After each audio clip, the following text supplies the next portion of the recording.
Maria Clara kung ano ang mga mahal ng kanyang tiyan sa bed, ang kanyang ama at ang mga pray.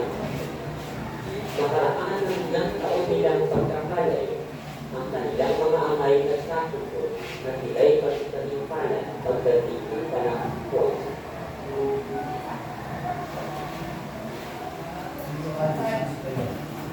Pagkatapos makapagsagaan, ay nandito si Maria Clara upang hindi mahinig sa paghihintay.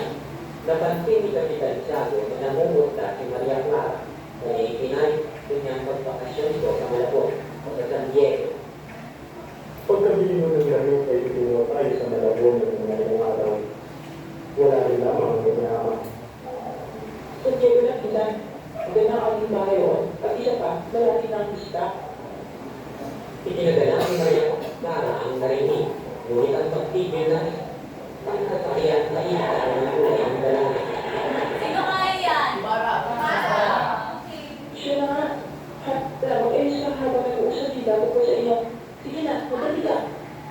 Lumabas ang magka sa hotel upang iwasan ang kaligabong nanigilig ng pagkawala o siya Isabel.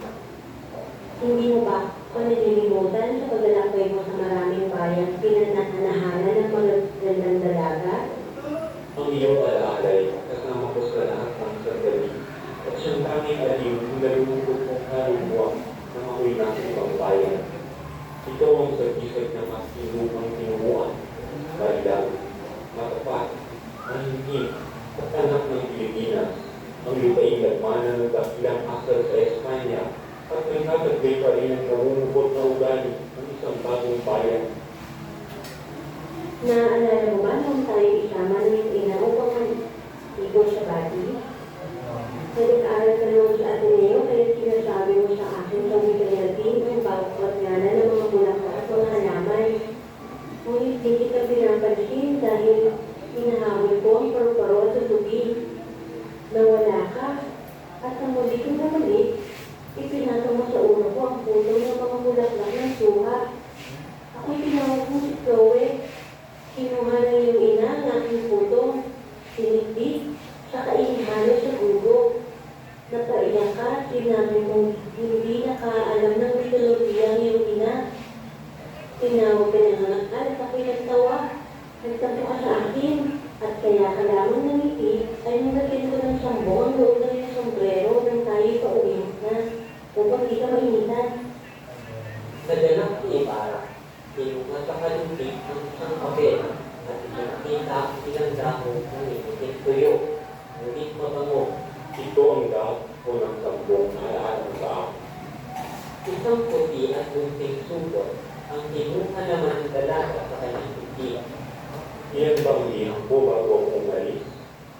Wala ka namang ibang liyam sa akin ah. Binasa ng dalaga ang sulat ng pantay na ka upang di mamasdan ang kanyang mukha. Ayaw mong umalis, anak ko yan ng aking ama.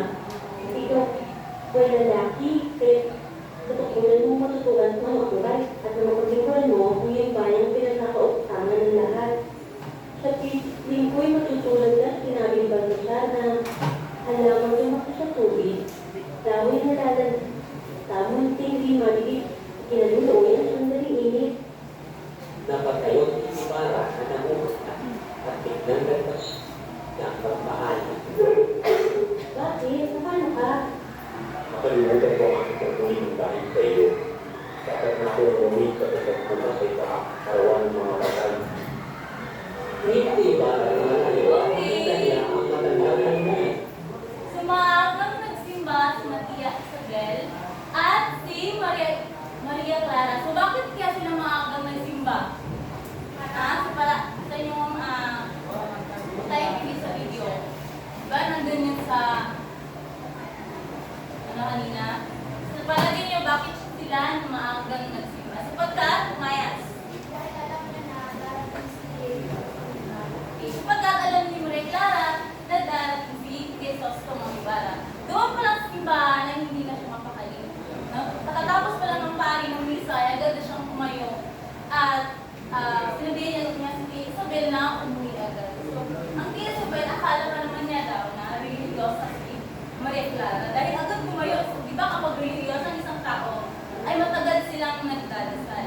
Ngunit sa pagkakataon niyon, dahil hindi mapalagay si Maria Clara, ay agad siyang kumayo at nang makauwi na sila matapos ang almusal, ay napag-usapan nila na magbakasyon sa San Diego or sa Malabon. Sa palagay nyo, ano kaya ang gustong puntahan or saang lugar gustong magbakasyon si Maria Clara? Sa Malabon or San Diego? San Diego! Bakit? Kasi alam niya nandun si Ibarra. So, pagkatapos ng pa, nanahipas si Maria Clara sa pagkakatatingan sapagkat nang sa gayon ay mabaling niya ang iyong atensyon doon sa pagtatanim. Okay? Pagkatapos ng pag-usapan nila, pag-desisyonan nila na sa San Diego na magbakasyon sapagkat tama ang tinura ni King Isabel na maganda ang bahay na roon, Javier at Vizquera. Maganda ka dahil may tarang ka sa inyong maya-maya. Napag-desisyonan nila na sa San Diego na lamang sapagkat malapit na ang pyesa roon at maganda ang kanilang bahay. Na siya namang ikinatuwa ni Maria Clara. At kamunti-kunti kanya ng ihag o yakapin si Tia Isabel. Sapagkat si Tia Isabel yung nagsabi na pinsan sa San Diego na lamang sapagkat maganda ang bahay roon at malapit na ang pistahan.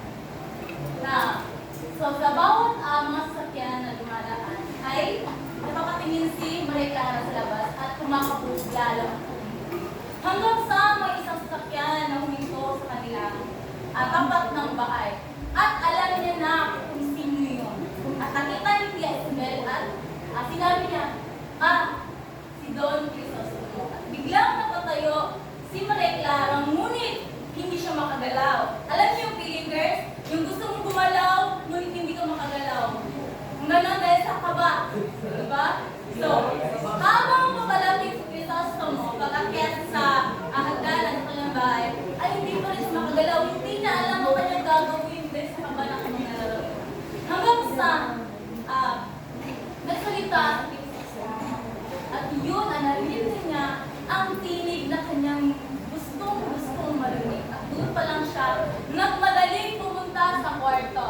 At napansin niyo ng mga pinsan na si Kapitan Tiago at Tia Isabel kung kaya sila ay nagtawanan. Ngunit hindi pa roon natapos ang akaba ni Maria Clara. Tayo girls, kapag na tayo ay kasilid, pumunta si Maria Clara sa siligan at salat. Ano pa ang kanyang ginawa? Hindi pa siya nagpaganda. Ang kanyang ginawa, naghanap ng butas. Nang sa layon ay masilip o makita niya si Crisostomo. Familiar girls? Diba? Ganyan tayo pag magtago. Tapos, una lahat, tawag dyan. Ipakita ka at nararamdaman. Matago tayo magpapakita ng ating lalaki. Ganyan dapat girls, ha? Huwag ipakita. Kung sa loob ay parang na nagbabalik si Maria Clara at sinilip niya at hinanap ang mukha ni Crisostomo. Okay. So doon, itigit siya. Pumasok si Tia Isabel at nakita ang kanyang reaksyon. Anong kanyang ginawa sa kasiyahan? Hug o niyakap niya si Tia Isabel sa liig. Ganun kaya. Na-imagine niyo girls? Hug niya, niyakap niya at hinalikan niya ng napakarami sa mukha si Tia Isabel. At si Tia Isabel pa ang umalaglag sa kanya upang mag-ayos. Pagkatapos ng kanilang pag-aayos, ay lumabas si Maria Clara ang kanyang ekspresyon. Ayan lang. Pilit iniiwasan ang kanilang mga tingin. Ngunit ang kanilang mga mata ay parang magnet na kusang nagkatingin niya. Parang ganon. At pagkatapos ay kilig na kilig yung pwesto. Pagkatapos ay napag-desisyon na ng dalawa na kung saan pumunta or saan magpusa. Sa Tea. At Tea or sa balkonahin ng Sutiron ay may iwasan ng alikabok na nilikhanin. Kaya Isabel sapagkat siya ay sa balkonahin, inaalala nila yung mga nakita nila, yung liham, yung sampong na tinatago pa rin nila. Ganito pa rin ba tayo, girls? Sa kapag meron pinigay sa atin, ang ating mahal ay tinatago pa rin natin. Boys! High schools, di ba kayo? Minsan pa nga ay meron niyang sa box. Kada bigay ng cash ng mga kahit nagamit doon. Pakolektahin, lahat-lahat. Kapag na-broken, natapon. Di ba? Ganyan naman tayo, girls. Amin ako, ganyan ako. So, sa kanilang pag-uusap ay binalikan nila ang kanilang mga alaala nung sila bata pa. At yung mga alaala rin na, di ba alam naman kapag bata ay nag-aaway,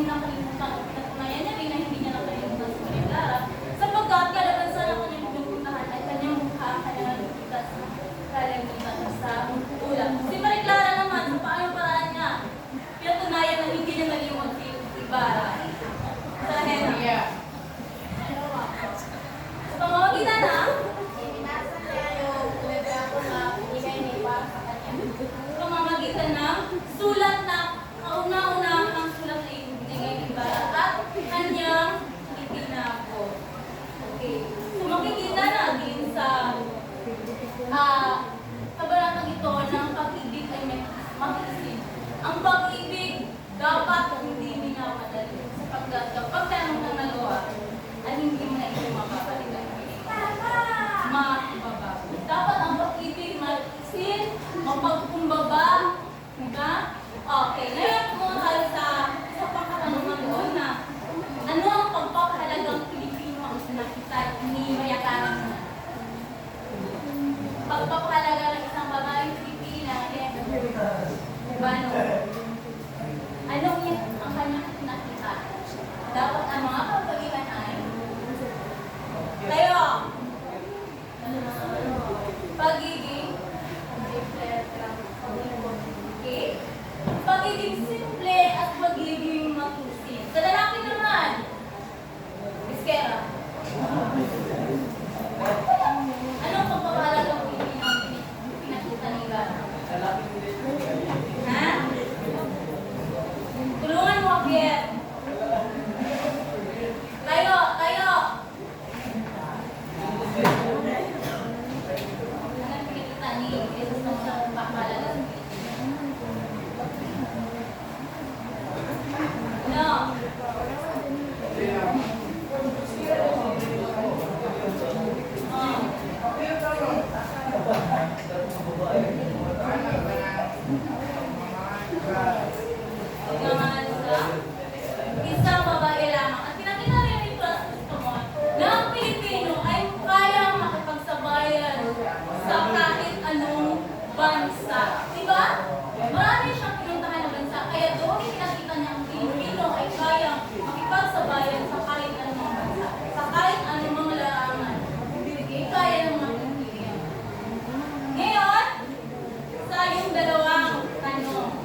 20 puntos.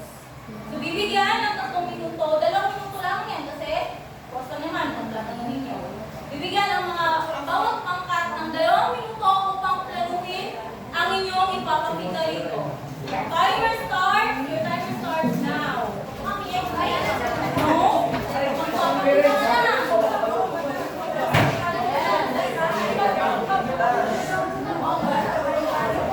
Minimize your voice.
Ang aming napili ay noon, pagtulong sa gawaing bahay sa bahay ng babae.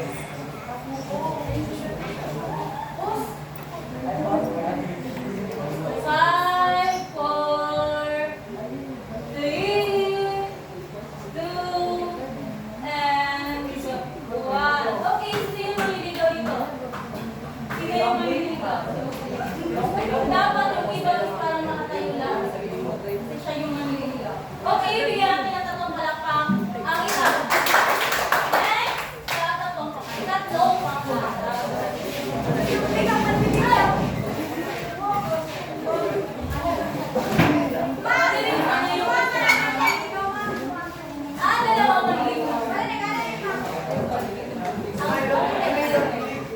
Okay, start. Mga kaibigan. Group 1, warning.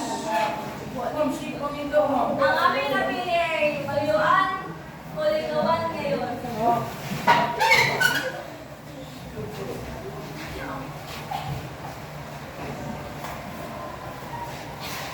Three, two, one, and...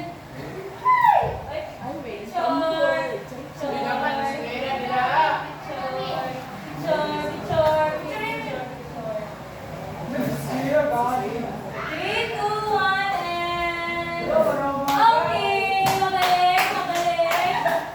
Bigyan natin ang 3 palakpakan ng ganito. 1, 2, 3. Ngayon, dalawang pangkat.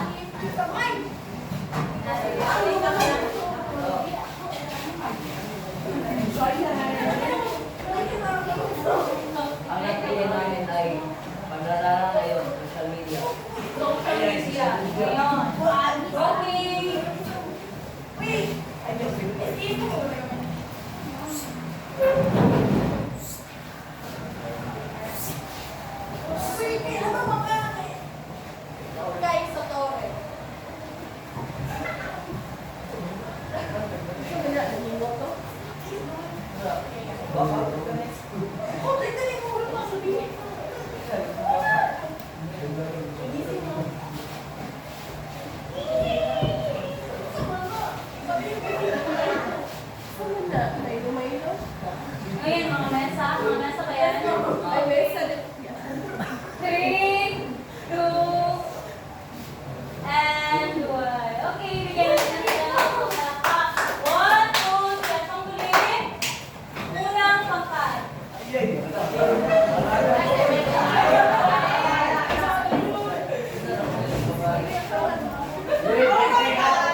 Tapat, higit tapat, mapaghintay yung hindi nagmamadali.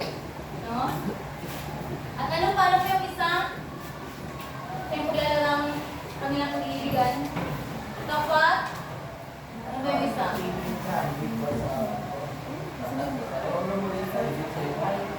Ha? Handang maghintay. Ngayon, sa kasalukuyan, may gumagamit ka rin ba ng sinaunang panliligaw? Yes. Ha? Meron pa rin. Kasi, lalong-lalo na kapag, conservative ang iyong parents. Talagang may mga lalaki pa rin na talagang pupunta sa bahay na ng kanilang iniibig. Nang sa gayon, ay hindi lang sa manliligaw o sa babae, pinatutunayan ang kanilang pagmamahal, gayon din sa pamilya. Kasi ang pamilya, malaki ang kanilang big impact sa relasyon ng dalawang nag-iibigan. So ano ang pinagkaiba ng paraan ng panliligaw noon at sa kasalukuyan? Ano ang pinagkaiba ng panliligaw noon at ngayon? Para sa iyo, anong pinagkaiba?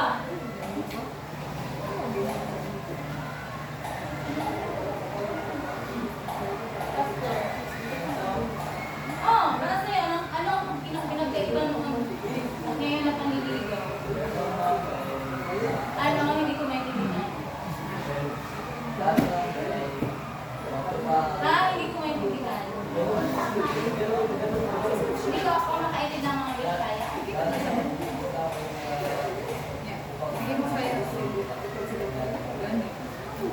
At ang sa ngayon, baka magkaintindihan. So noon, ay talagang mas may papakita ang pagmamahal ng isang lalaki. Mas masatisfy or mas satisfy yung babae o yung pamilya ng babae. Ngayon, easy lang, di ba? Weeks, months lang, mag-show na agad. Tayo hindi natin mapagkakailangan na ngayon mas maraming nag-iwalay, mas madaling mag-iwalay ang pagkasal. At pang-lima, bakit mahalaga ang panliligaw sa loob ng tahanan ng isang babae? Kagutin. Bakit mahalaga ang panliligaw sa loob ng tahanan ng isang babae? Bakit?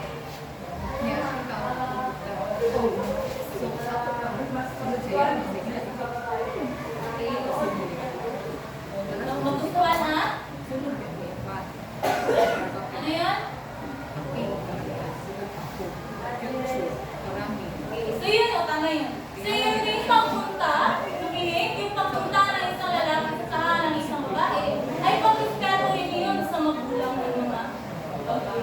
Pag-respeto sa babae at lalong-lalo na sa mga magulang. At panguli, kung ikaw ay manliligaw o magpapaligaw, isa sa buhay mo ba ang panliligaw noon?